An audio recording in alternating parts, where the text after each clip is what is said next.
Saudara, dugaan kasus tindak pelecehan seksual yang dilakukan oleh Rektor Universitas Nahdlatul Ulama Gorontalo menjadi sorotan dan atensi dari Komisi Nasional Hak Asasi Manusia. Komnas HAM meminta agar aparat penegak hukum di Gorontalo dapat segera menyelesaikan kasus yang terjadi di instansi perguruan tinggi, serta mendorong tim Satgas TPKS yang ada di perguruan tinggi untuk menekan terjadinya tindak kekerasan atau pelecehan seksual di lingkungan pendidikan.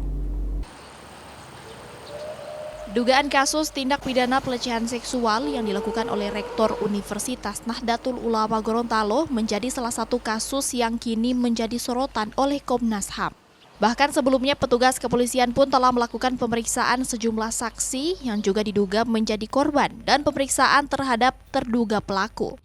Komnas HAM meminta dan menekan agar kasus yang terjadi di lingkungan perguruan tinggi keagamaan itu dapat segera diselesaikan oleh pihak berwajib. Ini memang harus segera diselesaikan karena ini kan nggak bagus juga di institusi pendidikan terjadi seperti itu, dan kita juga lagi mendorong bahwa harus ada satgas TPKS di tiap universitas, termasuk universitas yang berbau agama ya, karena konteks kekerasan seksual di akademi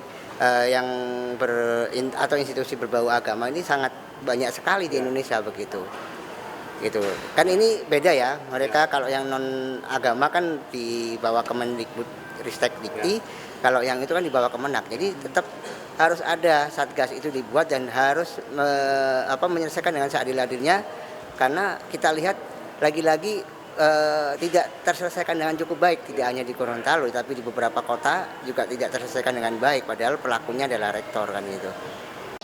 Komisioner Komnas HAM juga mengatakan kasus tindak kekerasan atau pelecehan seksual yang terjadi di lingkungan perguruan tinggi atau instansi berbau agama sangat marak terjadi di Indonesia dan banyak yang tidak terselesaikan dengan baik. Satgas TPKS yang ada di setiap perguruan tinggi pun diharapkan dapat bekerja dengan maksimal saat menemukan atau menerima aduan terkait adanya laporan tindak kekerasan seksual di lingkup pendidikan.